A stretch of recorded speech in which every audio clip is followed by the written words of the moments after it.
Hey, it's Don, the Auction Professor. It is our live show today. Just as always. Don, the Auction Professor. It is our live show. Sorry about that. We've tried to mess with some other things. I've got some other things going on as well too this week. So hopefully everything's going well. I've got our Patreon page is up. Content will be posted on the 15th of every month from now on, starting on this 15th of October. And I'll be giving those out in just a little while here during the show. I'm also going to give away a postcard to somebody today, and I don't want to forget today one of the new ones that we have. And it's going to be the first person who emails me to my actual account here on YouTube. You'll have to go to my About Me page on YouTube and just say you want a free postcard with your address, and I will give one of those out. Hopefully everybody can hear me fine. We've messed around with some of the sound and some other issues here just to make sure. I am green screen now, but hopefully it looks much better this week. I have worked out some of the other issues, so I've had a lot of people question how I tell when I'm picking things and what to look for. So starting next week, I've already done it. I know I've got 2 webcams that we're going to be running off, and I'm going to be looking through some items that I got in as, first time seeing them myself.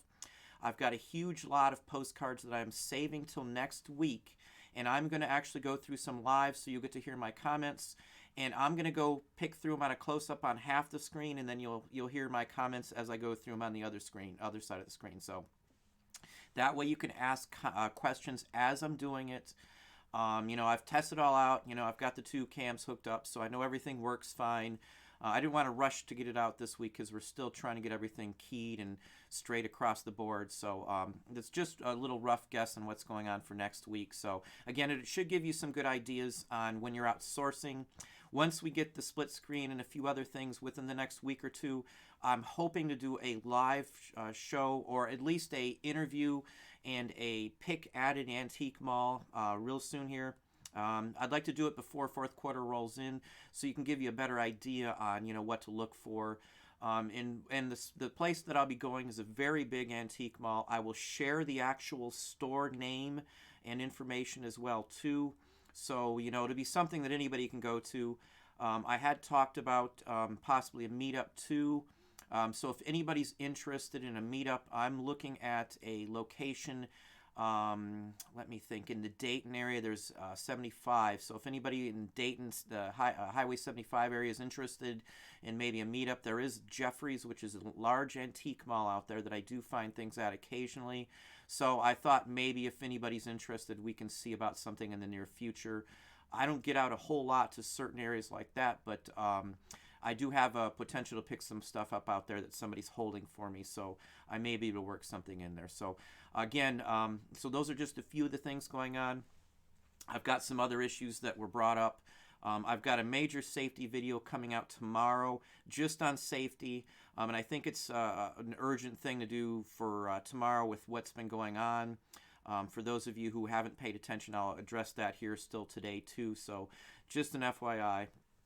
Let's see who's on today. Let me welcome everybody. Hang on just a second here. If we can get the mouse to do what we want it to do. I got Half-Cocked Reseller, Lauren Johnson, Susie, Lex Hem, Disney Family 515, MK Frog Treasures again, Treasure Experts, Black Crystal Dice. Let's see who else is here. Let's see, I got DJT, welcome back again. Costa Baltzoglu, I'm sure I messed that one up here. I'll just say Costa for you there. We'll get to questions in just a minute here. Lauren Johnson, if I haven't said welcome. Mal Hal, welcome. Nancy, welcome again for that here.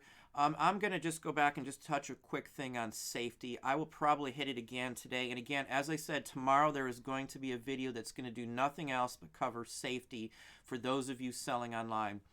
For those of you who haven't been paying attention, Facebook was hacked. And this is a big, massive hack. This is I don't know how many times that Facebook's been hacked. Cambridge Analytica stole information and illegally used it. As far as I'm concerned, they're still facing issues. If you're not aware, and this goes into a little bit about what I'm going to discuss tomorrow, if you're not aware, again, Facebook was hacked. So if you have anything tied, like if you have your eBay account tied to Facebook, you need to change your Facebook password and your eBay password right away. And that's a given. I guarantee you need to do that. Facebook cannot tell you, or anybody really, how the hack happened, how it's happening. The only way they even knew it happened is that somebody did something specific that they were able to catch, and that was after they were already in Facebook's system.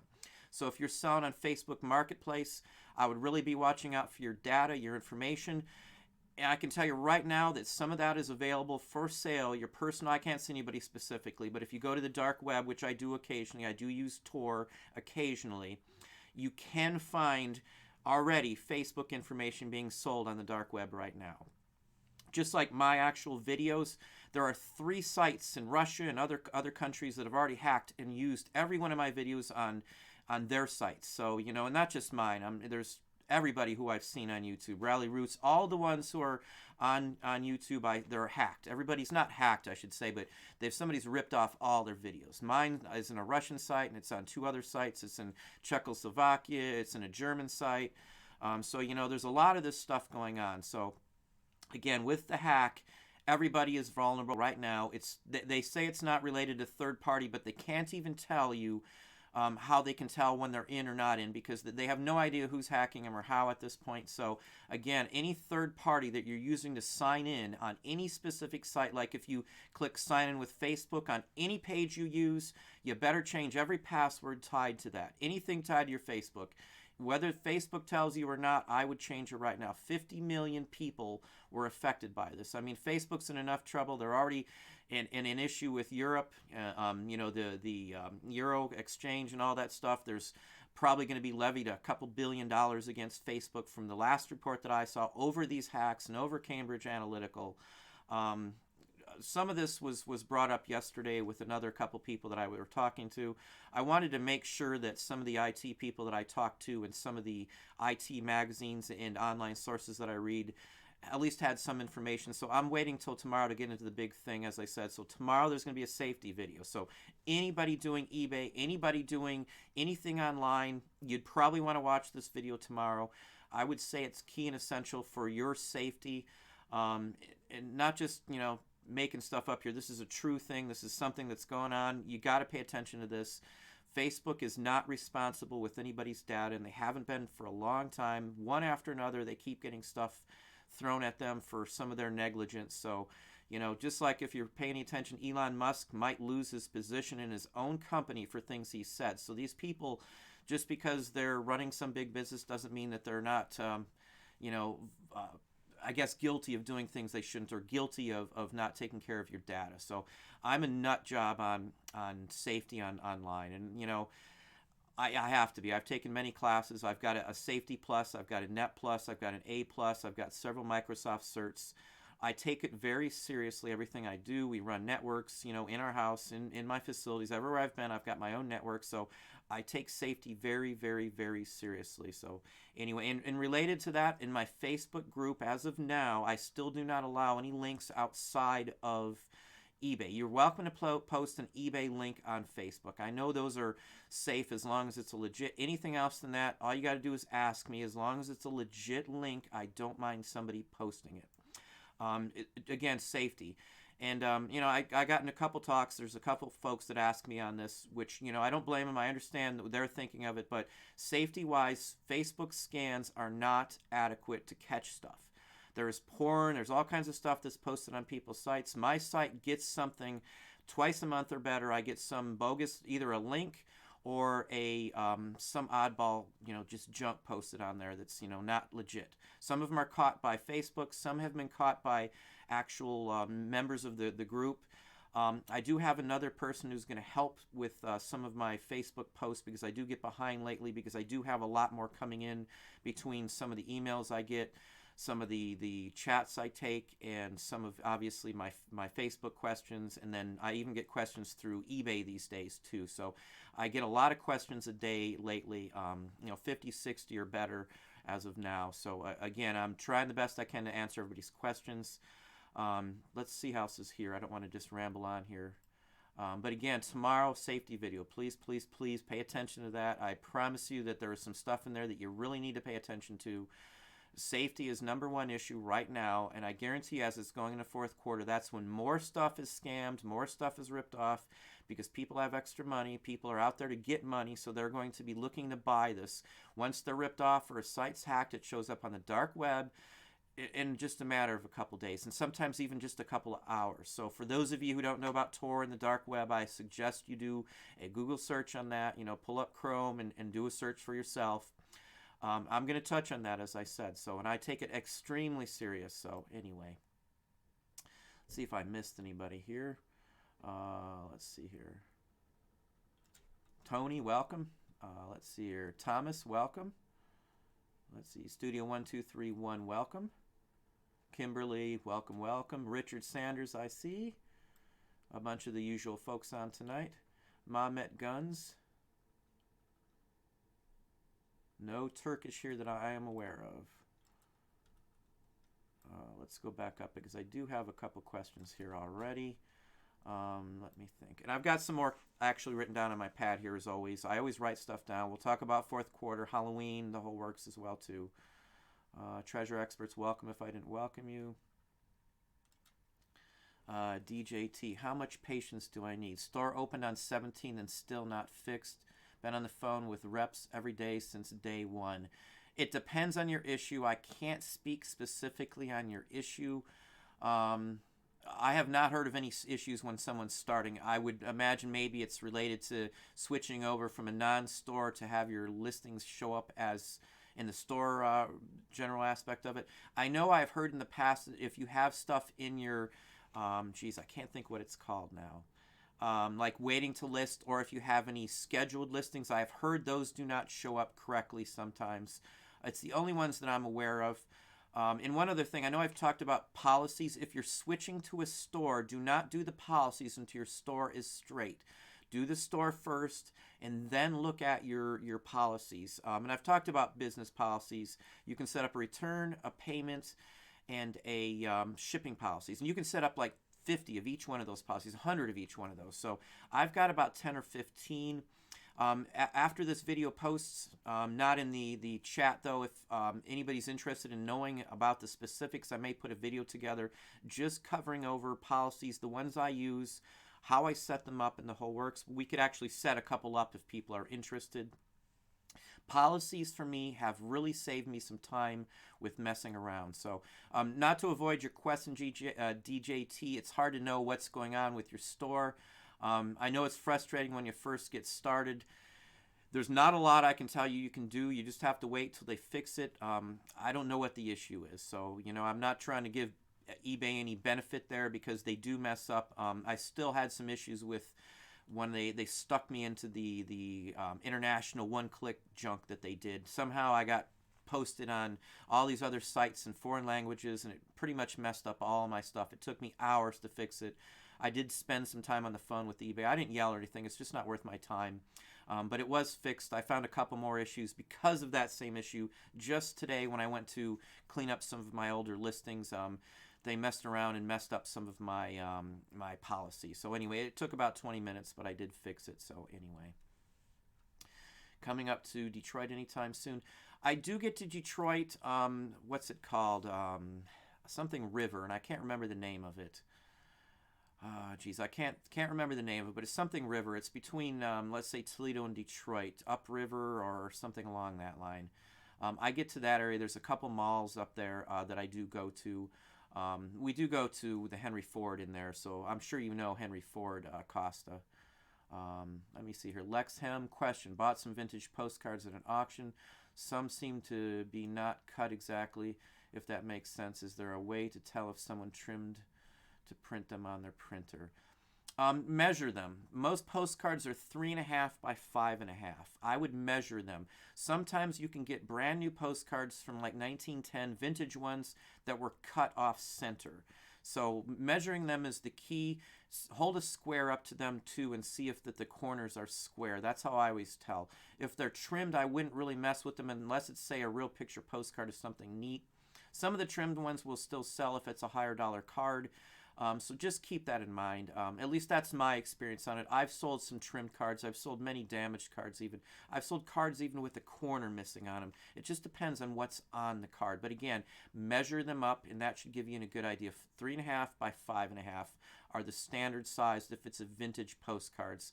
I think the new ones are Continentals, I think they call them, and they're 4 by 6s. I don't mess with many of the larger size. 3.5 by 5.5 is usually what I want to get. Now, if it's California, I do sell the larger ones, and you're going to see some larger California cards in my Sunday What's Sold video. I did sell a couple larger ones. I wanted to touch on that too. I had a lot of comments that people liked the categories that I listed for my What's Sold on eBay video. So I'm going to include those, and I'm just going to include more items as well. I'll just go back up to 25 or so, or 30 items, and show you the categories as well when I do that, or at least call them out so you know. I had a ton of people comment, like 15 or 20 people comment literally that they liked categories. So again, I'm trying to give out the most information here for the best I can do it. So that's just what I'm going at with there. Welcome from Manchester, England. I just sold something to Manchester. They were actually postcards, a 3-postcard lot. Maybe the city that the postcards were from was maybe Stonewall, if that makes sense. I want to say it was Stonewall. Do I get up to Georgia? I have been to Georgia, Lauren. I've got some friends who live in Atlanta, and one of these days we're going to Dragon Con, and I'm going to spend a week up there at Dragon Con with some friends. We hopefully are going to set up there is what we're looking for one of these days in the near future. If I do that, I'll do videos on the whole process so you can get an inside look at Dragon Con. If you're not sure what Dragon Con is, it's like Comic-Con in San Diego, but it's more...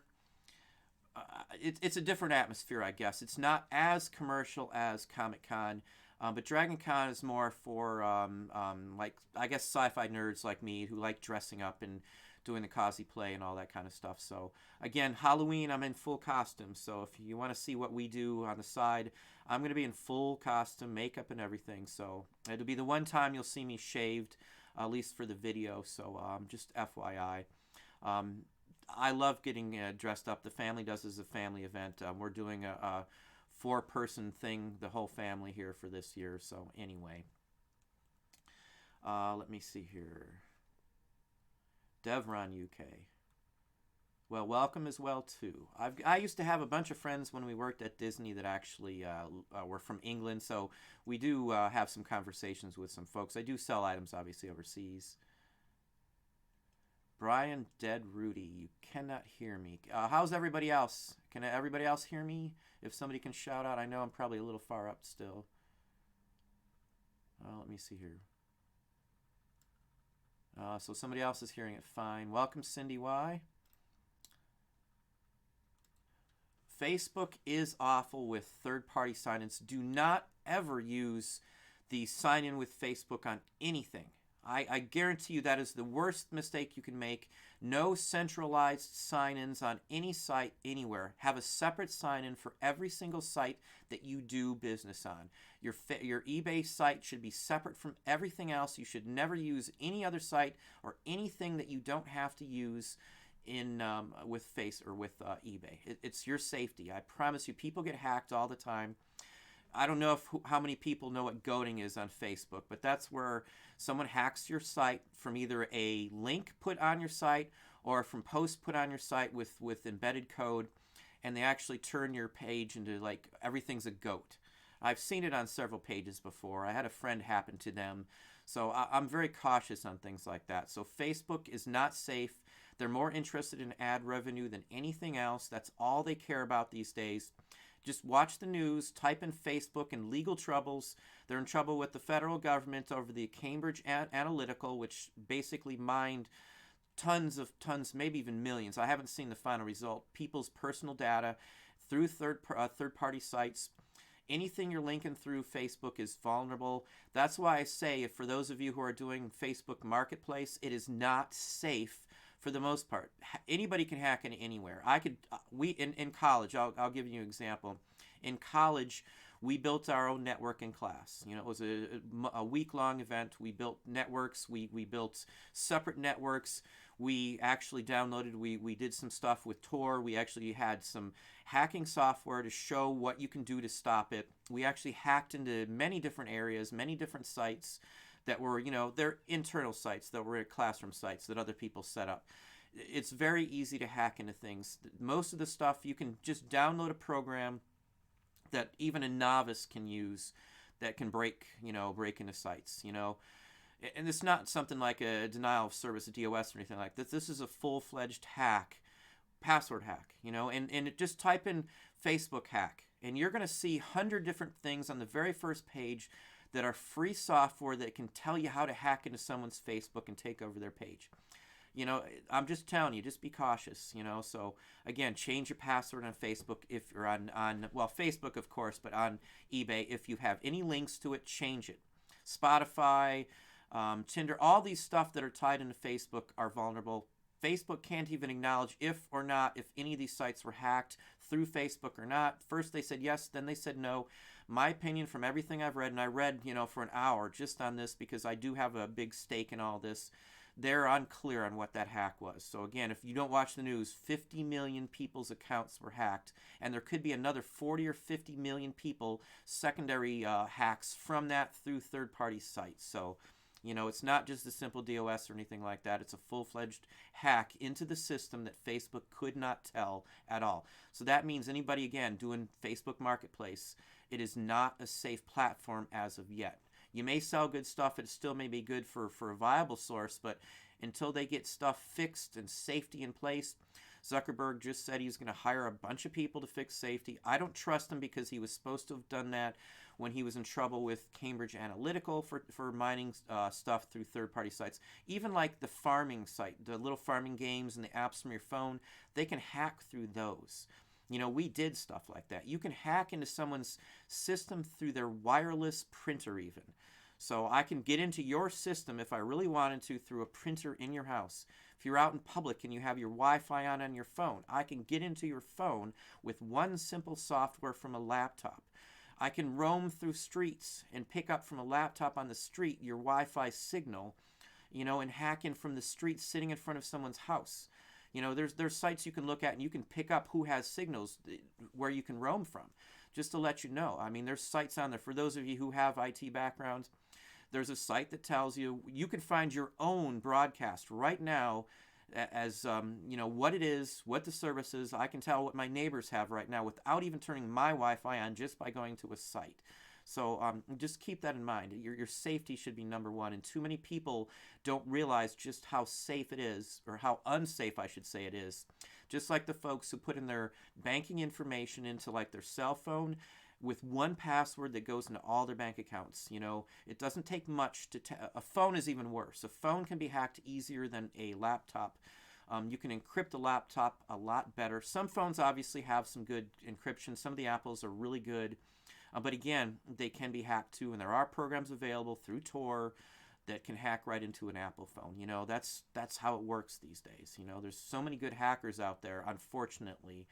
For those of you who are unfamiliar, the dark web is like 95% of all of the web. The part that we are on right now that everybody sees is maybe 5%. So all the other stuff is on the dark web, and that's a legitimate, honest basis. That's what the school told me. That's what we've seen. That's, the search results I've seen. Tor is a government-created browser that allows you to get to the dark web. There's other ones too, but Tor is the one that we were shown. So anyway, let's get off the safety here for a minute. Let's go see what we got here. Surf a big fan of the green screen. Thomas, yeah, the green screen I am doing now just for fact of not having enough room to correctly and properly. If you could see how cramped in we were, we had to duck under lighting, we had to duck and crawl under cords and wires. There's a lot of stuff running when you're doing the live shot. I've got two big lights on stands. I've got a secondary table here. I've got countertops occupied with several laptops. We've got several cameras. I've got a boom microphone. So there's a lot of stuff here. I've tried to keep it similar and put a similar background in it here. And as I said, I'm going to fix we've improved it greatly over last week's. It just needs a little more tweaking. It's a little hard to do without having multiple laptops in to see. One laptop might look fine when it's broadcast out, and one might not. I did run several tests today to see. But again, we're tweaking it. As I said, without doing green screen, I can't do the split as easily because it's easier with what I do open broadcast. I do OBS for my broadcast now. I would have rather just done the normal old live feed straight through YouTube, but their YouTube live stream does not work through my actual built-in cam. So I had to get separate and go through OBS and the whole works. This was unfortunately a requirement because of some technical issue with YouTube in the area. So anyway, I will get to the green screen so what you can't tell is my goal here. It just takes a lot of tweaking to know. Once it's to the spot where you can't tell, I can just leave it there and be done with it. So, there's a lot of settings. I'm new to all of the broadcasting and using OBS. I've only used it for a couple weeks now, and only on a couple days a week do I even touch it. So, again, I'm more into the content, I guess. And I tried to keep it, continuous in view and looks. So I just took a picture of where I'm usually sitting, and hopefully that helps out a little bit here. Continuity is what I look for in what we do. So anyway, hopefully this is happy for most people and we'll get used to it. But as I said, it was a necessity. There just wasn't room for two of us sitting in there. And I'd like to have more than just me in the video occasionally. You can talk to some employees, and the wife will probably join us again in a video or two. And again, I might even have some folks in other videos too where we film on a location, and we can ask questions and things like that too. So it's a lot easier if I'm using OBS and stuff like this, and without having the extra room, I'd just have a plain white background or something. Because the only place I really have is in front of a 10-foot movie screen that we have in here that we project stuff on. So anyway, I'm doing the best I can with it, so I do apologize if it's not to everybody's liking. But as I said, we are tweaking it. From my end, it looks pretty good. If I stop moving, you really can't tell that it's green screen from what I see. So I don't know what your end looks like there, but I'm looking at it from a different screen or from a different laptop than we're actually shooting it from, obviously. So anyway. Let me see where we're at here. How can you tell if a celebrity is in a yearbook, Tony? You can Google certain celebrities. I haven't decided yet on sharing. I have a list.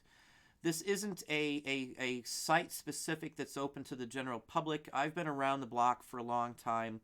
I happen to know somebody who got me into yearbooks. I never mess with yearbooks, honestly. And this is part of what, associating and talking to new people and learning new things. This is what I learned a year or two ago, watching somebody at an auction that I went to. He always bought all the yearbooks, every single one. And I didn't get it at first. And I thought, he was paying a lot of money for them back then, $10 for some of the yearbooks. And after I looked him up and did a quick comp search, I realized, the famous people. I got to know this guy, and he gave me some information, a list. There are lists available. I don't own the list. Somebody gave it to me, and I don't feel comfortable giving out something that was shared personally with me. I've done this gentleman some favors and helped him with some areas that he was unfamiliar with and steered him in the direction, and I do help him out. So, at some point, if he's comfortable or he wants to maybe be on a video and talk about it, I don't want to give out that information, honestly, and no offense to anybody, but it's not mine to begin with. So I don't want to cut anybody's, stab anybody in the back by giving out anything. He watches my videos occasionally, and no disrespect to him, but I don't really want to give that information out. It is available on the net, I can tell you, if you really want to dig for it. And not just the one that I'm talking about, but there are other avenues to find out yearbook information. It's going to take you a little while on a Google search, though, I can tell you that. I looked for a while until this gentleman gave it to me. So I found some cursory information which didn't cover a lot, but it covered. Here's an example. There's a site that does cover NBA stars, all of their yearbooks. So you can look and start with that. And that one should be pretty readily available for anybody into sports. And there's probably one that does baseball, and maybe the same site that I saw that has the NBA does baseball too. I don't really know. I'm not a big sports buff, so but I do look out for yearbooks. And even if they don't have somebody famous in a yearbook, a lot of them still hold value. And I've learned through buying them, you want the newer ones, the ones that are, from, say, 80s, 90s, and 2000. And they sell even, for 25, 30 bucks, the ones in that date range, because people lost their yearbook and they want a copy of their specific yearbook. I personally went out and bought my father's yearbooks. He was sick for 2 years, so he's only in one, which I found out after the fact. So, but I hunted down the ones that my father would have been in and picked those up for my own personal possession. My mom didn't even own a copy of my father's yearbook. So, people buy them for reasons like that. That would be an older example for most people. But the ones that sell the best for me are 80s, 90s, and 2000. There'll be people that graduated, they didn't have the money or nostalgia, and they're coming back and they want to buy one, or a wife or a girlfriend wants to buy one for their boyfriend or their husband, or vice versa, the husband wants to buy one for their girlfriend. That's usually what I sell most of my yearbooks for, and I'll buy ones without famous people in it too. $2-3 is about what I pay for a good, decent yearbook. If it's got somebody semi-famous in it, usually it'll be more than that. But for the most part, most people have no clue on looking those up. I'll just put it this way. The list that I have is like 40 pages long. It's alphabetized. So there's a ton of yearbooks listed that have famous people in them.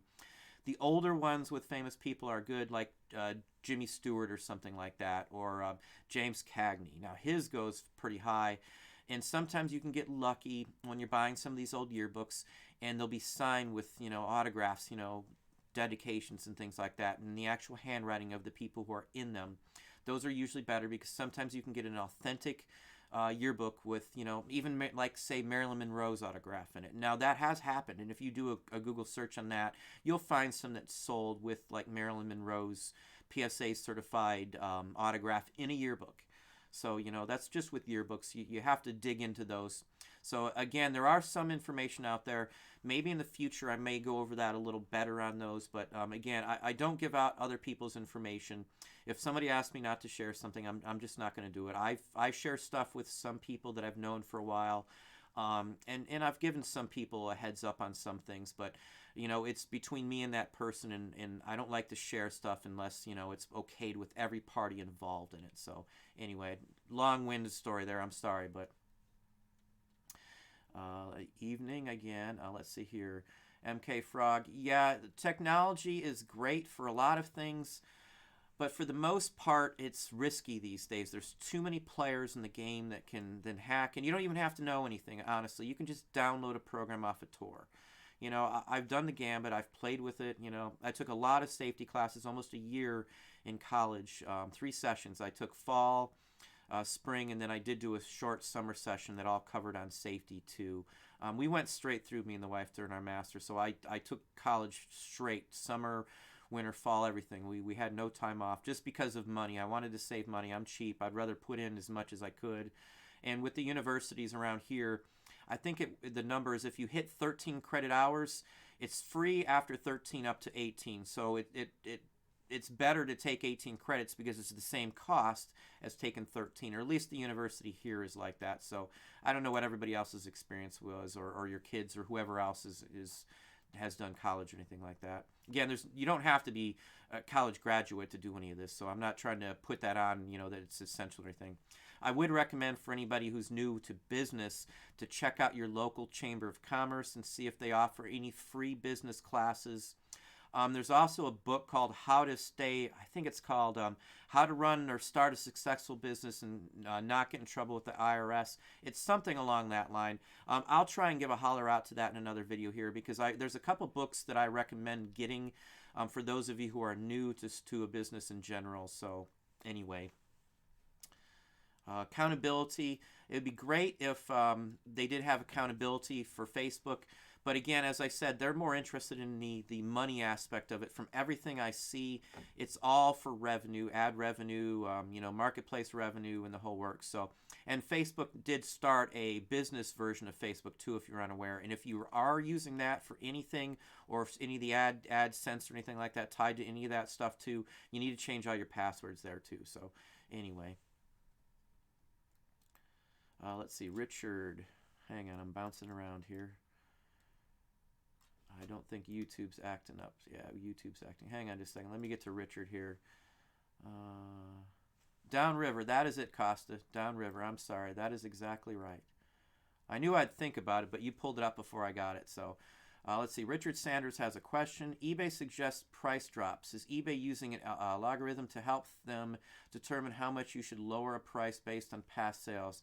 As a new seller, is their price advice ever useful? I ignore all of it, just to tell you the truth. Many times it tells me to drop things, and it's based on similar items. It doesn't even have to be the same item. The items that eBay has told me to drop, routinely I get these notices, are items that I'm the only one having that item up. It would make no sense whatsoever to do that. They're basing it on keywords from what I can tell. So if, let's say, I'm selling a postcard that's a real picture postcard, and that specific postcard has one similar, it's from like New York City. Let's just pull a city out here. Other New York City postcards, let's say there's 50 New York City postcards that went up, and they tell me to lower my price because 40 of those sold for this price range. That means nothing. So if you're selling collectibles or things like that, I would totally ignore that across the board. So anyway, just keep that in mind. Because again, they've just got some logarithm. It's nothing proven or bona fide. It's random opinions as far as I'm concerned. I ignore them. If you want to know what it's, if let's put it this way, if they send you one of these, do a comp search on that item before you do anything with it. Always trust the comp search over the emails you get from eBay or any of those notices that pop up. If you're using the Seller Hub, I know they get even sourcing recommendations now. I got one today telling me if you sell this item or if you get this item and post it, it's going to sell. It's all items that I would never see. I have no way to get these items. I have no sources for these items. I ignore all of that right now. The only one I do pay attention to, and it's not on eBay, is Amazon. Amazon sometimes sends me updates, and I'm not in a race to the bottom on Amazon, so I don't always take action on them. The only thing I would do is to try and get the buy box, but I'm not going to push it and lower my costs beyond a certain point on anything. And I've talked about, racing to the bottom. I'm not in a race to the bottom. I'd rather have something set. Even if it doesn't sell on one platform, it's going to sell on one platform and the other. I don't have to just sell something on eBay or Amazon. There's a ton more other options that we use to sell things like records. You can sell records officially on at least 4 sites. I sell them on, and I've even talked about putting them on Etsy. So you could technically do Etsy with records, but we do Discogs, Amazon, and eBay all with the same item that I cross-list across the board on sites. So I know what they can sell for. So don't always take the judgments off of any of that. Again, as I said, Amazon's the only one that I even look at. eBay, I don't pay any attention to any of that. That's all new stuff. They just started that, in the last, say, month or two since June. It's all new stuff. None of it's been perfected. It's all just random stuff as far as I'm concerned. It's not investigated. There's no data history on this stuff. All they can do is look at comps through, whatever their search criteria is. It's a database. Databases all work the same if you're unfamiliar with it. So I know somebody, made a comment that, how do you know what goes on with eBay? eBay is a database. They all use like a SQL-based program to actually, create, edit, pull up, search with a database. Databases work the same. It doesn't matter whether it's eBay or any other site, it's a database. If you know how databases are designed, and I took database design and construction, I also took classes on actually setting up from a database from scratch with pure code, nothing else but SQL. We did databases using SQL, and I'm not talking like a small one. I do know a bunch about databases, so I'm not trying to brag, but I took it in school. I would have rather not, but I'm glad I did at this point. It was a lot of work. It was an aggravating class. I was glad to get through it. I did well in the class, but it was just a lot of work, let's just say. So, these are all guesstimates. I don't think eBay has their data together as of yet. Maybe in another 4, 5, 6 months after this year, those recommendations may be good. but I don't trust them right now. eBay is still having glitches, as we saw. I think it was I'm sorry on the names. I am so bad. Now I'm going to pop up. So DJT had the comments there. So again, there are issues going on with eBay, and he had the issue with his store. I don't know the specifics. If you'd want to pop me the specifics on like Facebook or something, I'd just be curious to see what they had to say. Anyway, let me see here. Let me pop back up here. Hopefully that answered your question, Richard, or Rich, I'm sorry. I can't say specifically on what they're doing, but I can tell you from my personal experience, it's not straight information. Yeah, the easy pricing I don't mess with. I don't even have anything like that on mine at all. Let me see here. Malhal, I don't believe there is an algorithm as such. They just remove a percentage. I think it is based on something, honestly. Now, I'm not sure what they were doing to come up with those suggestions, but I did notice that it did. Here's how I looked into it. I looked at comps when I got one in the first few times. This was a month or two ago. There wasn't any comps that said that I should lower it from anything I could see, unless they're pulling back comps that they're not going to show us after 3 months. So I ignored that, but I did look at what was up currently. And what it looked to me was that the current items that were up were lower than my item, and they were suggesting that I lower my item based on other people's active listings. I'm not going to do that because I do sell my items for more than other people quite often, so I'm going to ignore that. And as Malhal said, just ignore those. I think it was Malhal, I'm sorry. Just ignore all of those as of now. Again, in the future, if they're working, I'll check that out. I'll let you know if I find any success with that, but I'm not going to recommend that at all to anybody. Let me see here. If they knew something I didn't. I wouldn't trust that. Yeah, Rich, I wouldn't trust that. Studio 1231. Yeah, we had some weather issues here. It was raining today, so it's possible it goes out. I've got a hard line into my gateway straight from this the laptop here too, so I've got an uninterrupted line in from this one here, so I'm streaming at the best ability that I can in my area as well. So if it's in bad storm day, I'll let you know ahead of time if there's any glitches. Tony is interested in shipping policy. Seems like a lot of times while listing I'm changing the shipping service a lot.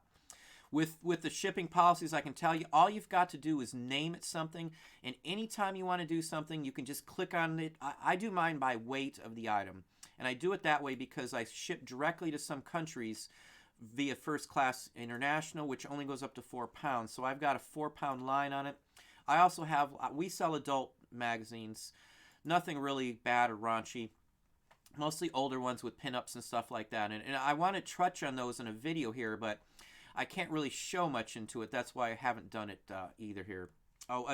Change the subject for just a minute. Let's see. Saturday, I've got a bolo coming up here in a video. And it's something that I walk up on. I don't think I've addressed it at all in any videos. And it's something that you're going to find. And you know, I'll go into that in detail on Saturday. But keep an eye out for that on Saturday. I will go into the shipping policies, though, in the whole works. It's basically under business policies. And as I said, there's 3 of them: a return, a payment, and then a shipping policy. And you can set up a ton of them. I only have 1 return policy and only 1 shipping policy, or 1 payment policy, because I only take payment one way, you know, and it's all the same. So if you want to set up different ones, you can set up hundreds of different ones, as I said. And it's easy as just clicking a button, or some of them are set as default, so all I have to do is click on the little box and it automatically puts the default shipping, the automatically puts the default return policy and payment policy all on its own. I don't have to do anything. So as long as you've got the weight in there, you know, it's easy as can be for it. If you don't have it in there and you have a ton of items up, though, when you switch over, it's going to be a little bit of work, I can tell you right now. But it was well worth it for me. It's a piece of cake. Anytime anything changes, I can just click a couple buttons and everything, 25,000 listings in one of my stores, is fixed within just a matter of minutes or moments, really. So anyway.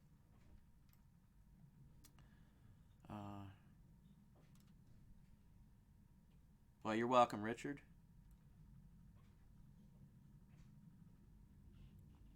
Well, it's good to see that you're actually selling some stuff off there, Richard. I had some other advice I given to some people in my Facebook group, and they did sell some items after just simply switching the category. One was one of my group members posted some photos of a unicorn postcard book, which they had in the postcard section. Good thinking. I mean, it makes sense that it would go in postcards, but that was like a fantasy item that would be collected by unicorn collectors. They did switch it to a different section, and it sold immediately for full price. Now, that could be something that anybody could have figured out on their own, but I mess around with categories more than I do anything these days, because just by simply moving something from one category to another, you can sell it very quickly if you understand which category certain things would go into. It's a little hard to explain and to tell everybody what to look for when you're doing this. I wish there was an easy way or a book that came out to tell you to put this here, put this there. There's just so many options to do with some of these, but I can tell you from a long time of experience that your category, where the category is, what category you put some items in, can mean the world of difference in selling something for a small price like everybody else sells it, or a ton more. If you put in an item that's regularly not in a certain category, but you put it in there and it's something semi-related to that, you might sell it just out of curiosity, and it might sell quickly. So I do play around with categories constantly. And I have learned from almost 6 years of doing this now, full-time that is. We've been on for, 20 plus years, but full-time wise, because again, this is all we do. We just do eBay. Categories mean a big difference. And I know a lot of people say they don't, but if you're looking for items and searching on eBay, and I do this just to see how things play out, you can't find items. If there's, let's say you're searching for a specific item or a certain kind of postcard, you may show up with 5,000 postcards if you don't zoom in on a specific category. And that's what most people do to save time. They'll cut down the categories they look through to find the items they want to buy. And when they do that, they limit some stuff in there. So if you have it in a specific category, you may sell it better than if you didn't. So, there's play there. There's some things you're going to have to learn on your own.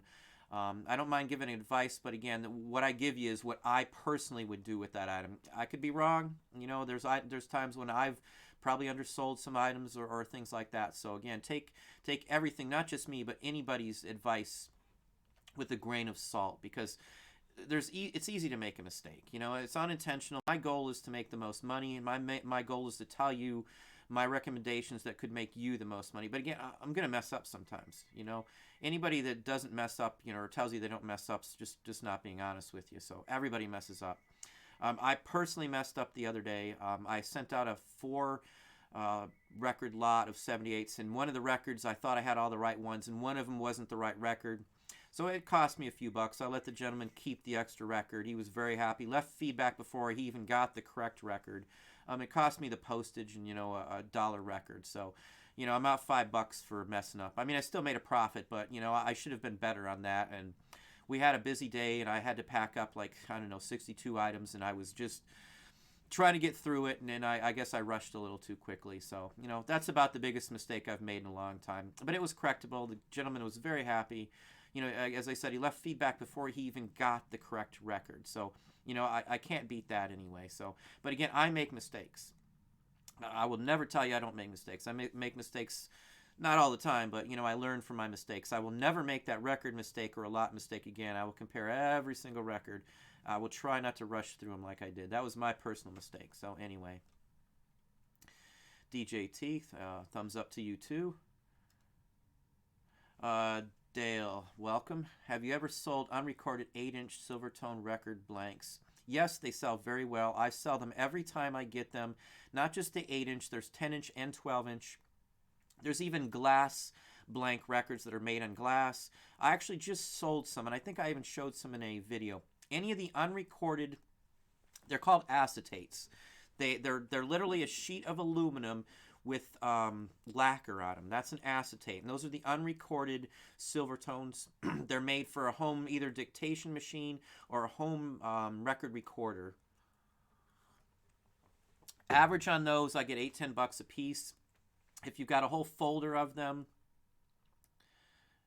you might need to reload. It's acting really... But if you get them in a pack, they're usually like a pack of 6 or 8. And, I might get $40 or $50 for those. Those sell all the time. As long as they're not chipped or there's no damage to the actual disc, no recording, or whether they will sell. I stick those in the same section.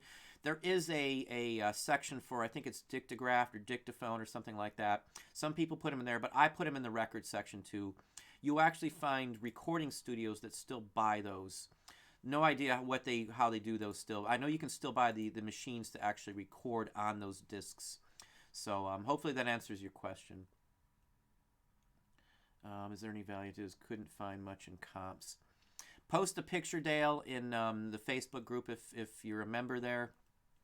You want to switch it over, and I'll put up my Facebook group here too, and it's also got my Patreon information in it. Just for a second here, and then we'll pop back into some questions here in just a second here.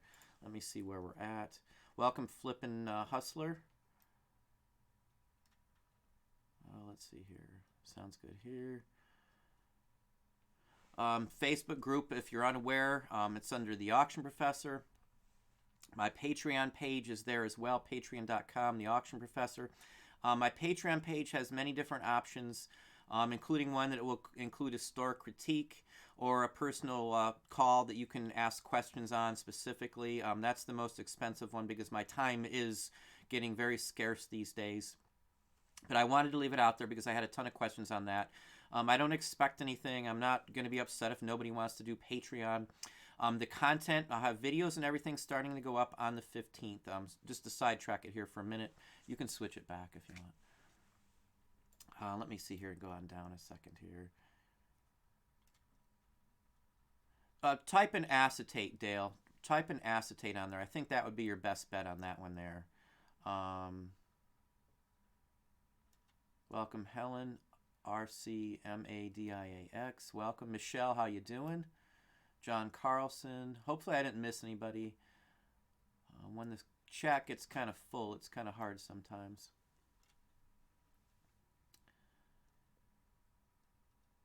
Yeah, I can't tell you the comfortable life on the cell phone. I've had several people tell me that it sounds fine. I've got Ian, one of my employees, is actually on another laptop, and he can hear me fine. So I don't know if it's specific to mobile devices or not.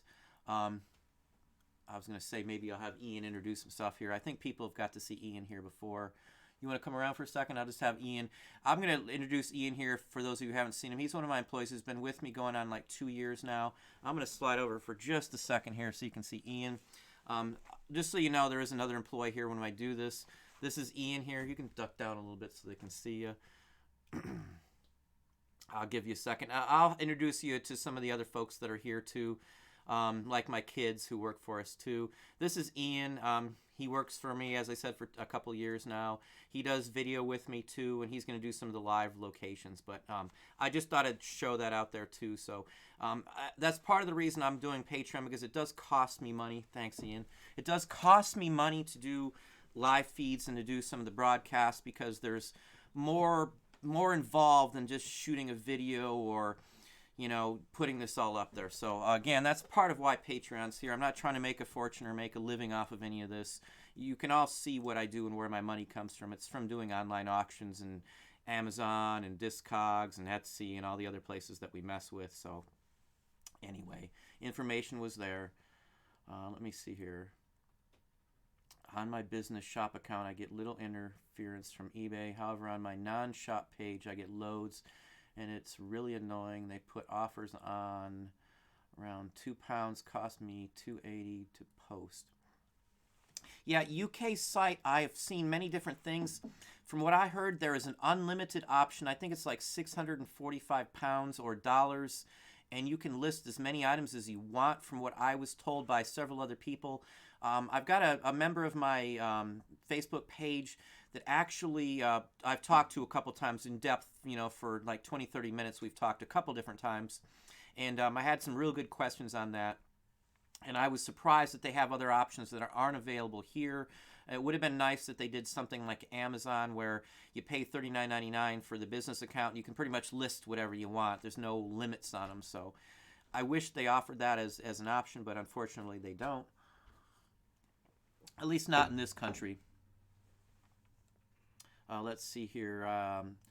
RCMADIAX. I'm not sure how you pronounce it, unfortunately. I've been getting emails and now a postcard from eBay about making the switch to their internal payment system. Do not do it. Do not switch to Aiden yet. Don't do it. It's untried. Once you switch, you are stuck, and you may not be able to switch back to PayPal at all, and you may not even be able to take PayPal from what I've seen. I haven't seen anybody personally use it yet, but if you switch over, your customers are going to have to switch up to set up, a different form and put in their charge card information into eBay. And for most of the people who are new or who have been on for a while, they may not want to do that. Like on Amazon, I have a charge card saved on file just because you kind of have to do that when you have an account with them. So for us, it's all tied through the same account. But if you're doing Aiden, anybody trying to buy something from you is going to have to put in a charge card, which they've never had to do before. I would honestly wait till at least through fourth quarter to make sure it's not going to sink into your business and not going to cost you any money at all. If it's tried and true through fourth quarter and you see a lot of good results, then maybe I would switch to it. But I'm not going to do anything myself until I have to, or at least in months have went by, another 5-6 months, because it's not required for a year or two from now, from what I understand. And who knows, that could be pushed back. Do not do anything with that postcard. Rip it up and throw it away, as far as I would say. Everybody that I know, all the other YouTubers I've seen, all say the same thing. Don't trust them to say that it's going to be fine, and you switch and then you're stuck and screwed. Once you switch, you can't go back. It's a permanent switch. Hopefully that answers that.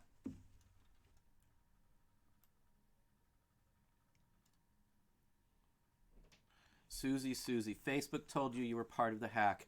Any sites that you're tied to through your Facebook logins, you need to change the password immediately. Every site that you're tied to. If you've used Facebook for any of that, if you use Facebook Marketplace, check all of your account. Check everything. And I would also, if you have charge cards tied to that, I would constantly check your charge cards on a daily basis for a little while. Because sure enough, I can almost guarantee you all that information, if they got charge card information, which probably they do with, Farmville and all that kind of stuff that people put in their charge card, they're going to be for sale on the dark web, real quickly, if they're not already. Let me see here where we're at. Carl Bach. I lived in Florida for quite some time. Recently moved from Florida. Tons of thrift stores and antique malls and flea markets. Come across postcards all the time. What are your best recommendations to learn if they are worth time? You're going to have to look through them. You're going to have to do some searches. If you're an antique mall, I would sit there and look through a bunch. You won't have to do that forever. Eventually, you're going to realize which ones are good. And that's literally what I had to do. I've been suffering with a cold. Excuse me, folks.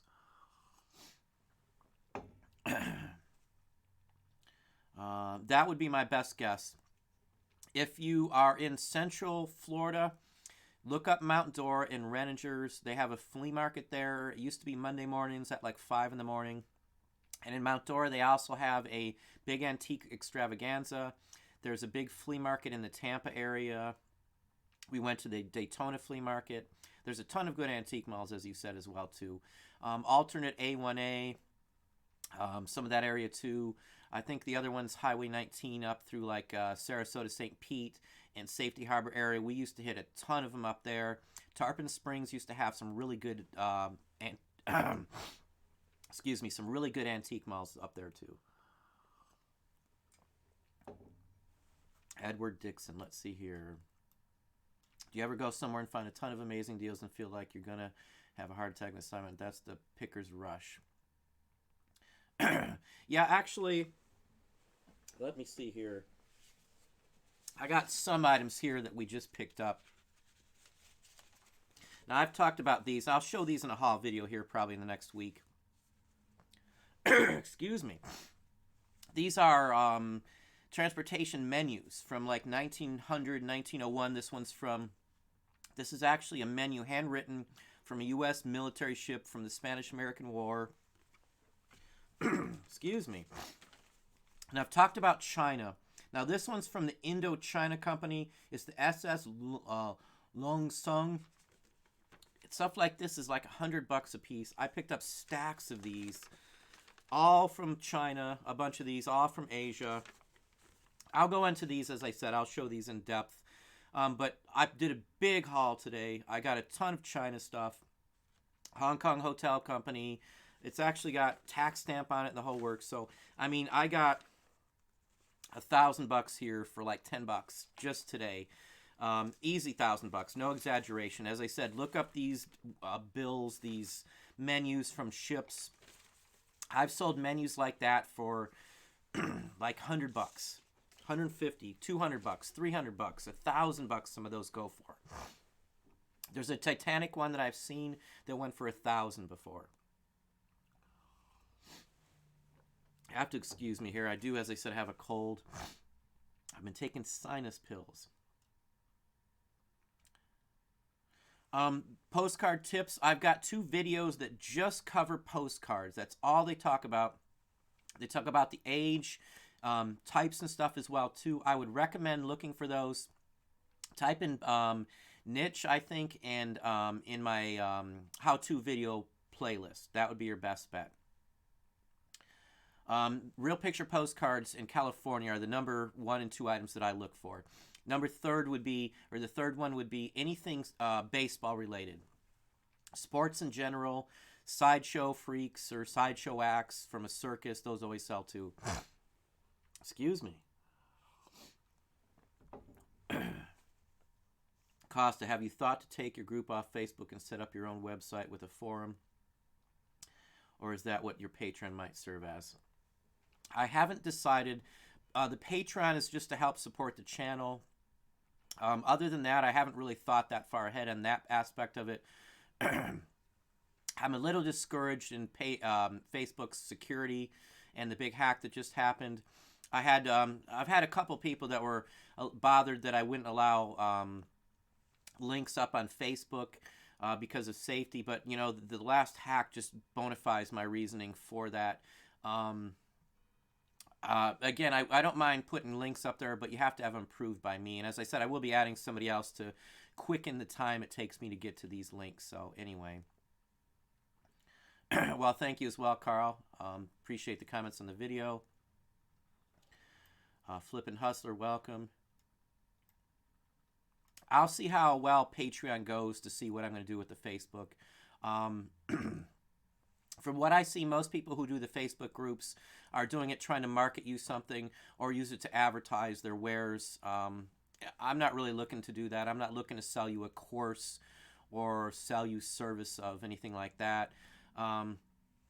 With my Patreon group, it's literally just to help, you know, defer the cost of doing these videos. As you see, Ian is here every time I do a live video. I have someone here to weed out, you know, all the nasty comments and the just idiots who come on here and leave stupid comments and, you know, leave foul language and stuff. Some of you may not see it because he catches them pretty quick. So, and some get flagged by us too. So anyway, let me see your reviews. Thank you, Black Crystal Dice. Groove Master Resellers. Yeah, I like OBS. It's just taken me a little while to get used to it.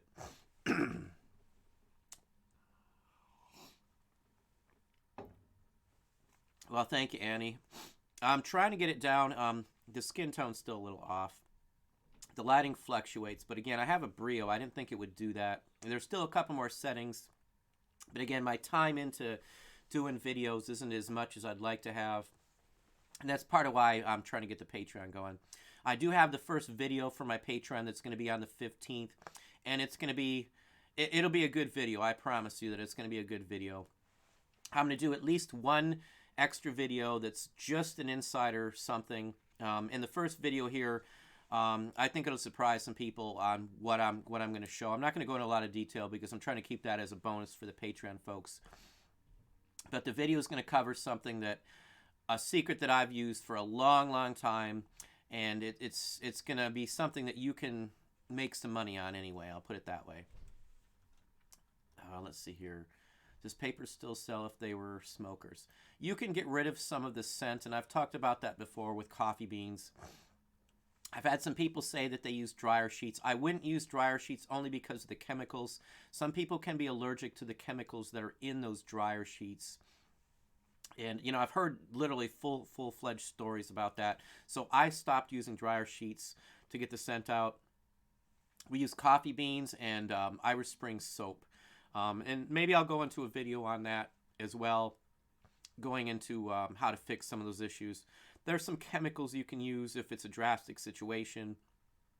And there's some chemicals you can do to do some other things too. But simple, easy chemicals, some isopropylene alcohol and things like that. But I'll probably go into that into a separate video. Yeah, content is what I look for. I'm not really up on it. Thank you very kindly, Studio1231. I appreciate the super chat. Let me see here. Hang on, let's get up to DJT. I'm curious. Oh, I'm sorry. I don't want to miss anybody. Let me go back up. It looks like I missed a few already. Let's see. Yeah, content does matter. Annie's got a question here. I'm trying to do them in order.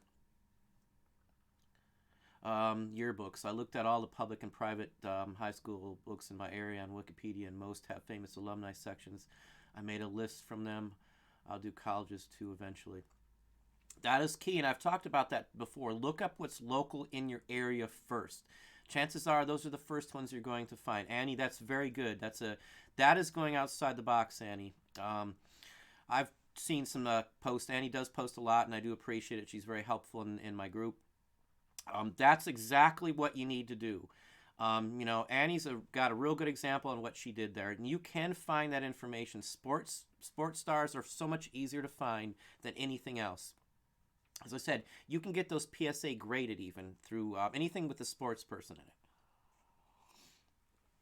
it. Let's see here. Yeah, the price drop I wouldn't mess with. Yeah, I don't know anything. I haven't seen that in any of my listings. It must be maybe for your phone or something. I have not seen any price drops in anything on any of my listings at all. Sometimes a month without selling. Yeah, I don't worry how long it takes to sell. If it's up even for a year or two, I have no problem with it. Just because we have enough up that we sell so much daily, it doesn't matter if stuff sits. Yeah, that's exactly right. One day it'll just sell at full price. Patrick Annalore. I'm not going to recommend any other YouTubers. I'll call out one, which is Craigslist Hunter. He's about the one that I do watch pretty much regularly.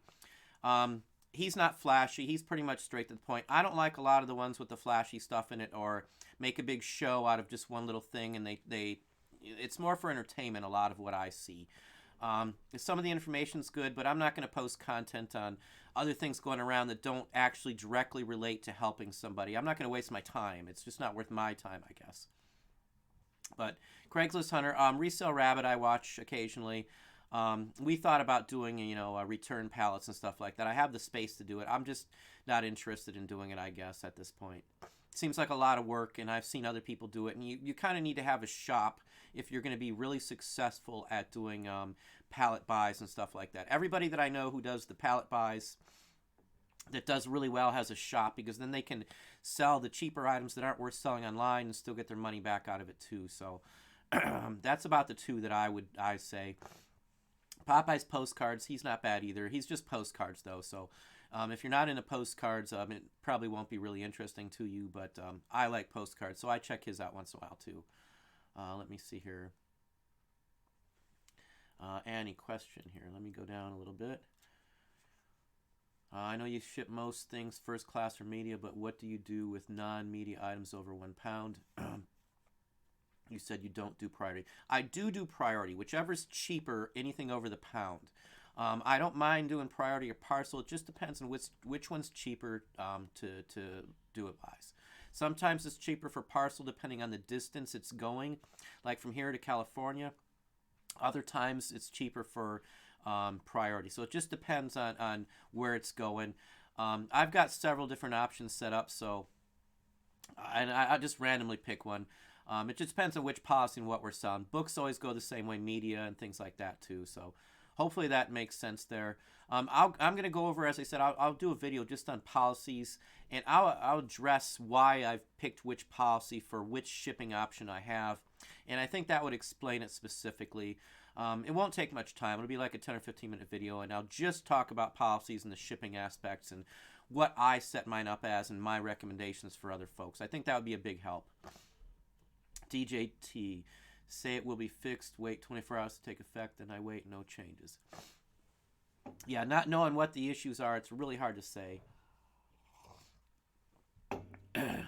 I live so remotely, marketplace on FB is like only way to get stuff local. Nearest Craigslist town is 100 miles away. I can see that. I would be more prone to be worried if you are selling on Craigslist or on Facebook Marketplace. Buying's not the same because you're just meeting up somebody. Your safety-wise would be important when you're selling, though, because all your account information is tied into Facebook.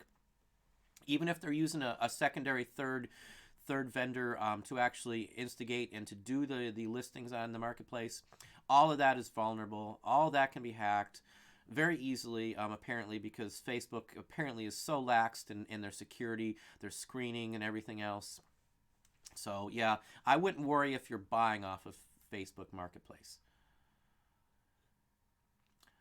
Cade Murphy, as I said, there's an option to actually get a review on my Patreon page, and I will pick a random one here in this month. Again, I'm going to do another store review, so you'll see a video up about that, and you'll just have to post your name out there. We randomly pick people for the free ones, so I'm not out looking to charge anything for it, but I have put that option in there on my Patreon page just because I did get questions on that. I didn't even thought about doing that until I had a bunch of people ask.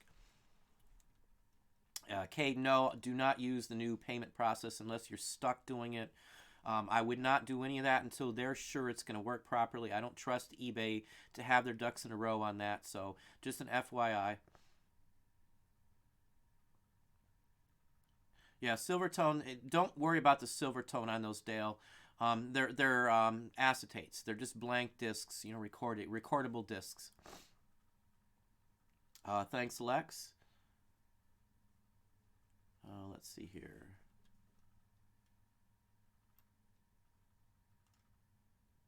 Thank you, Steel Prop. You had the Desert Fox set. That was before my time, but I've had many of those tanks. I always know to look for the ones with the numbers on the sides. You know, any of the ones that are marks, I can usually tell.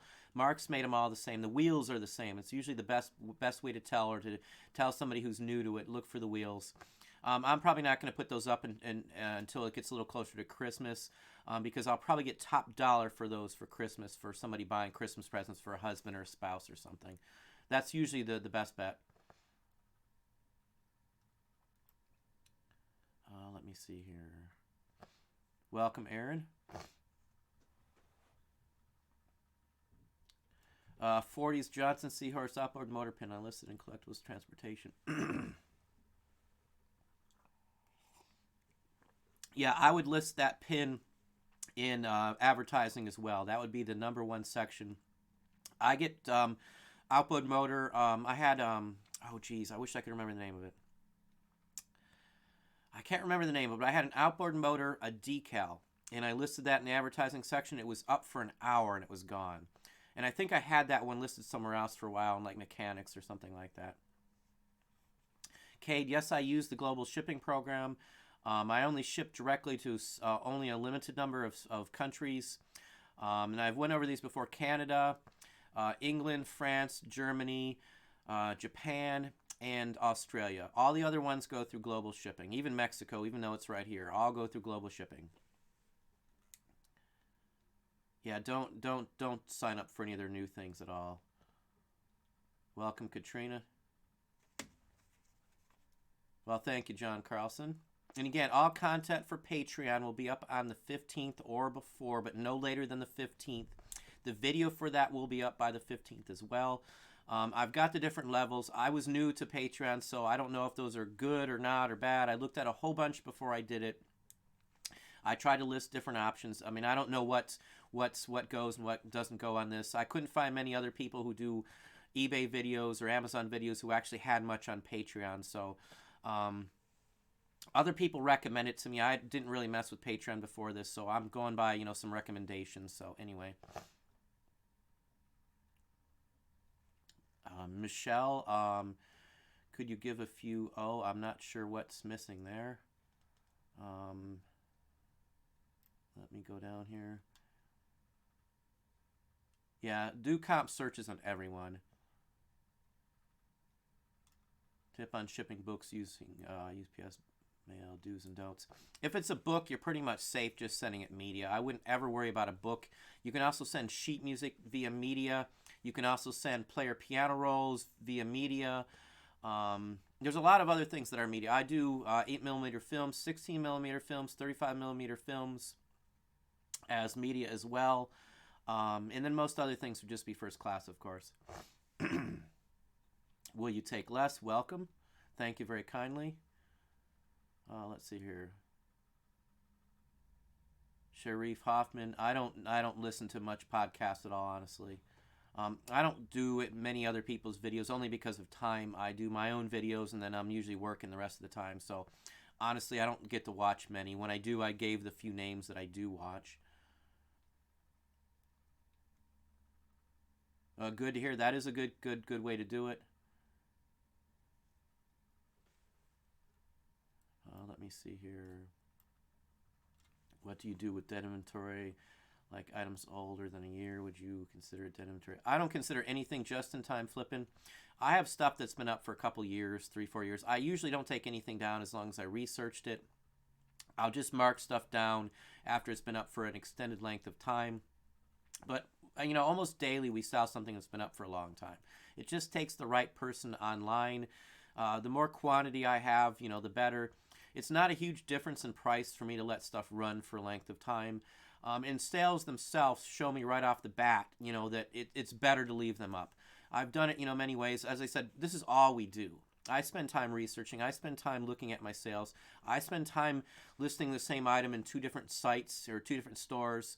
I spend time listing one item in one store with one title, another item or the same item in another store with a different title, different photos. I've played around with this a long time, so there's a lot of stuff to this. So, it's just going to take you some time to dig into it if you're unaware of some of these other aspects you can do. So I don't have any dead inventory. I don't have a dead pile. I don't have any of that kind of stuff. I don't consider that a dead pile. It's just back stock to us. Is there any money in cassette tapes? AOR rock tapes I sell. Look that up if you're unfamiliar. I'm not going to go into the detail on what that all is, but it's like a heavy metal local rock. Insane Clown Posse. We're outside of Detroit, so I do run into that stuff a lot. Most of their tapes I sell. I've sold some of their tapes for $100, $150, $200. Those are the few that I look for. That would be a bolo all day long in my book. But again, you're not going to find them everywhere. Juggalos are an acquired taste, I guess. I've been to one of their shows way back in the day.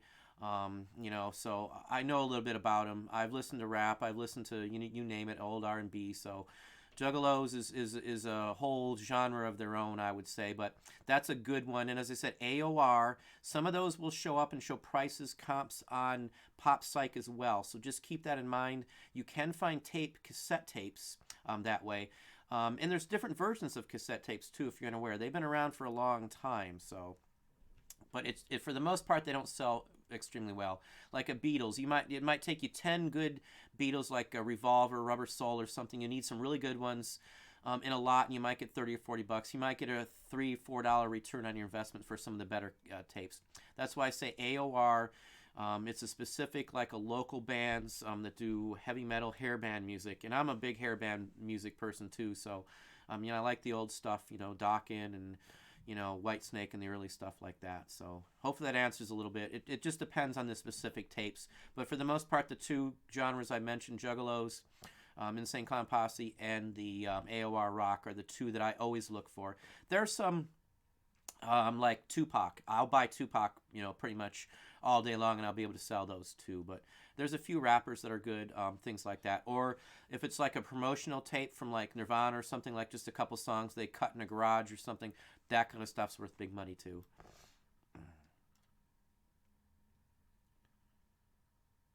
Let's see here, Sharif. How important would you say store categories are? Around 4K of my listings are under other, and I haven't taken the time to make individual store categories for most of them. I would do store categories across the board as soon as you can possibly do that. When people go to my store, they'll literally, if they're collectibles, person's going to look just for the collectibles. They're not going to want to look through and search through. They'll want to go right to the source and find the best items. So if I'm searching for, like, I need a new dispenser or something, I'm going to go to that store's categories and search down. It's going to make your life a lot easier. You're probably going to sell more once you get them in the store. The object is to get them into your store. The object's to get them to follow your store and keep coming back to your store. And if they can't search it effectively, you're going to kill yourself in some sales. Don't do other. Set yourself up some right away. Since they're all in other, you won't have to worry about moving them around. And set yourself up even subcategories if you want. Like under my records store category, I have 16 speed, 33, 45, and 78. So I also have in that same section player piano rolls and cylinder records too. So do subcategories across the board on those. I always recommend that as one thing that's going to help you sell. Don't just get them in your store and not be able to tell them where to go. It's going to just look like a random jump of stuff together. Store categories ASAP. That I can promise you that's going to help you out 100%. Magazines, media, that I'm not going to touch that one. You're going to have to decide on what you want to do with that. Some magazines could be safe. Others you could get dinged for, just to let you know. That is a personal preference and how you want to handle it. I've been told both ways by a postmaster on several different occasions, because technically after a certain date, all of that material, it's considered an antique after 20 years. After 20 years, too, none of those ads are going to be any good, and technically it would just be for reading content.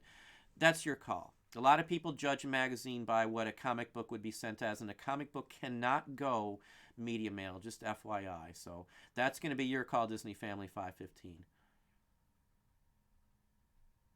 What's your square footage? If you're talking about where I store stuff at, I would have to think about that one too. We've advanced. I take up a good section, maybe 600 square feet we use. But again, I have small items, so it might not sound like much. Plus, we got them stacked to the ceiling. I've got 8-foot tall racks through everywhere in this whole place. Linda Carrier, welcome. Friends or family ever ask you for cool stuff? Yeah. One thing, and I might pull it out here in one of these days. One of my best purchases was something I purchased for myself at Savers, like now 4 or 5 years ago. I got a XM radio with a lifetime service for $3.99 in a bag on the wall in the electronics section at Savers that I still use in my car to this day. The only thing I had to buy was a new tape adapter, and it also came with a direct wire in so it can be plugged into your antenna. I just haven't spent the time to pull out my radio, but I use that daily. That is my favorite thing. I get people asking for that. I've gotten 2 more since then, and I'm saving them for my kids. The other next ones that are coming up have already been spoken for. I've got many friends who are looking for an XM radio with a lifetime service.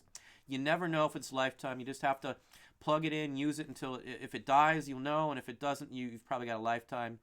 I've gotten lucky 4 times. I sold the first one before I realized how good they were, and then I kept them from then on out. As I said, I've got 3 lifetimes that I've gotten over the last, say, 5 years.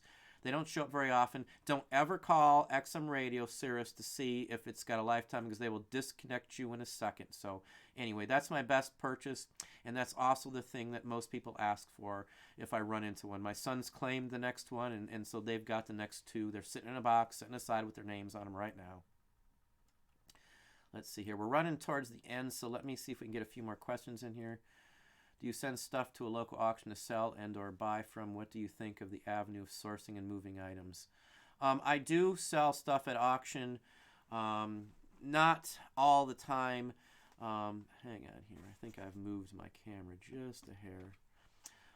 Not all the time, but we do send stuff to auction. I do some of that occasionally. We do buy from local auctions. There's no problem with doing that as a service. That's another reason why I've told people to be leery when you're buying from an auction, to make sure that the stuff isn't from another seller. Sometimes what I'll do is I'll actually look that stuff up on eBay and see if they were being sold locally in the last, say, 90 days. And a lot of the time when I'm at an auction, I'll find that specific item was listed, wasn't sold, and then they dumped it off at an auction, which is what I do too. So I know I haven't said this yet, but if you haven't hit the like button, please thumb that like button up for me, please, if you're enjoying the video. I'm very bad in calling out stuff like that. I know a lot of other YouTubers are right on the ball on that. So again, if you like the video, please hit the thumbs up for me there. Hopefully that answered your question just in time. Any keyword tips for photo slides to put in the headline? If it's a red border, always put red border in the listing.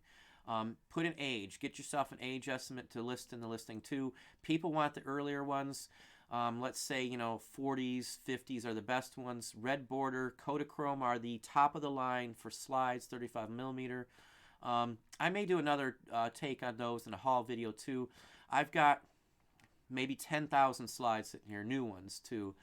And the only way to really see them is you get yourself a little viewer and go through one by one. But anyway, yeah, we're getting down here too. I'm going to have to cut us off in just a couple minutes. Ian has school in the morning, and we don't want to hold him up.